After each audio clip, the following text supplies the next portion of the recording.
नमस्ते प्रणाम। मैं हूं संजू यादव। सभी दीदी बहनी का स्वागत है हमारे यूट्यूब चैनल पर। तो दीदी बहनी, आप लोग सुन सकते हैं, जान सकते हैं कि अभी जो है कि अनुराग यादव की आग सबके दिलों में दहल रही है। अभी तक ठंडी नहीं हुई है, तब तक दूसरी घटना घट गई है। यह घटना है लफरीपुर गांव की। वहीं के निवासी हैं एक सत्यम बिंद, जिनकी निर्मम हत्या करके पापियों ने जमीन में गाड़ दिया था।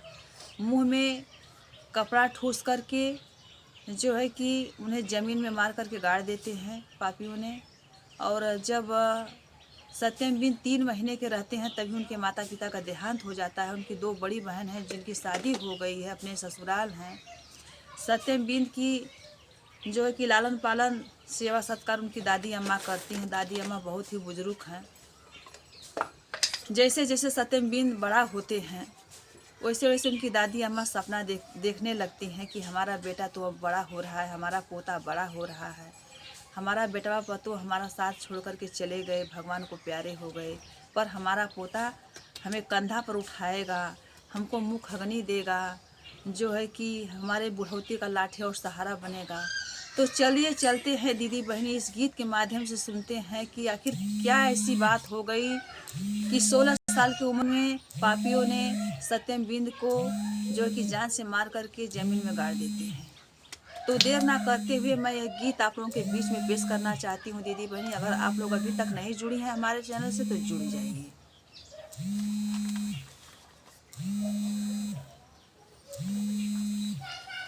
बूझ गईल घरवा के दिया नमा हो, बूझ गईल घरवा के दिया नमा हो, कि सहज में चल गईल जनवा। बूझ गईल घरवा के दिया नमा हो, कि सहज में चल गईल जनवा। अनुराग कया गिया बाबू बूतलो न रहली, अनुराग कया गिया बाबू बूतलो न रहली। घटी गईनी दूसर घटनवा हो, घटी गईली दूसर घटनवा हो, कि सहज में चली गईल जनवा। घटी गईली दूसर घटनवा हो, कि सहज में चली गईल जनवा। बूझी गईले घरवा के दियनवा हो, बूझी गईले घरवा के दियनवा हो, कि सहज में चली गईले जनवा।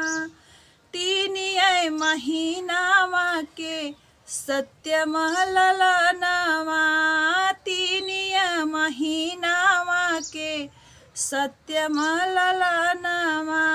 माई बाप क भैले अंत कलवा हो, माई बाप क भैले अंत कलवा हो, कि सहज में चली गईले जनवा। बूझी गईले घरवा के दियनवा हो, बूझी गईले घरवा के दियनवा हो, कि सहज में चली गईले जनवा। पाली पोसी दादी उनकर बड़ा कोई देहली, पाली पोसी दादी उनकर बड़ा कोई देहली। दादी उनकर देखली सपनवा हो, दादी उनकर देखली सपनवा हो, कि कन्हिया उठाई है मोर सुगनवा। दादी उनकर देखली सपनवा हो, कि कन्हिया उठाई है मोर ललनवा।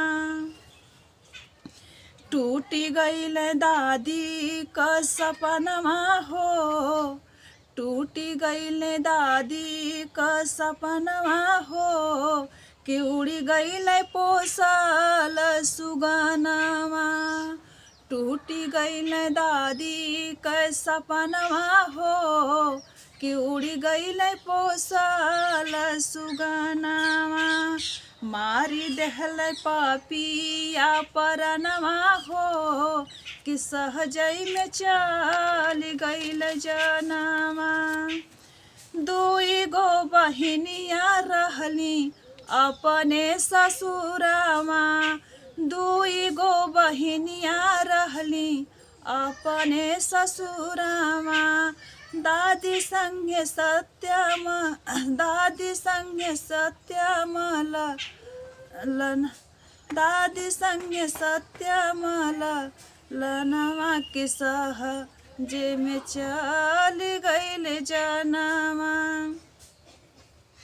दुई गो बहिनिया रहली अपने ससुरामा, दादी संगमा सत्यम ललनवा हो, दादी संगमा सत्यम ललनवा हो कि सहजई में चल गईल जनवा, कि सहजई में चल गईल जनवा।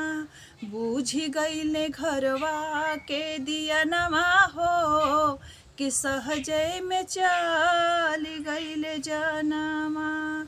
बहुत गरीब घर से सत्यम ललनवा, बहुत गरीब घर से सत्यम ललनवा। छोड़ी के पढ़ैया कर लगल उ कमावा, छोड़ी के पढ़ैया कर लगल उ कमावा। देख लगल घरवा के खर्चवा हो, देख लगल घरवा के खर्चवा हो कि सहजई में चल गईल जनवा। मारी देहल पापिया परनवा हो, मारी देहल पापिया परनवा हो कि बुती गईले घर क दियनवा। हलवाई के दुकानिया करत रहल, हलवाई के दुकानिया करत रहल सत्यम कमावा, हलवाई के दुकानिया सत्यम करत रहल कमावा। 26 तारीखिया के लवकल ललनवा, 26 तारीखिया के लवकल ललनवा। 30 तारीख के मिलली लहसिया हो कि सहजई में चल गईल जनवा। 30 के मिलली लहसिया हो कि सहजई में चल गईल जनवा। मुहवा में ठुसले पापी रहले कपड़वा, मुहवा में ठुसले पापी रहले कपड़वा। नंगा कई के कटले रहले प्राइवेट पाटवा, नंगा कई के कटले रहले प्राइवेट पाटवा। गाड़ी देहले पापिया जमीनिया हो, गाड़ी देहले पापिया जमीनिया हो कि सहजई में चल गईल जनवा। बूझी गईले घरवा के दियनवा हो, बूझी गईले घरवा के दियनवा हो कि सहजई में चल गईल जनवा।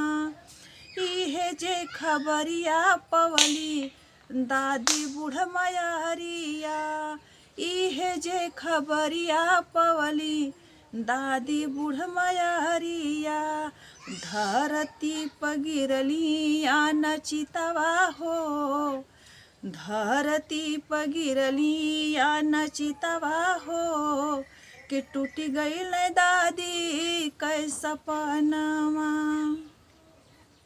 उड़ी गईल पोसल सुगनवा हो कि सहजई में चल गईल जनवा।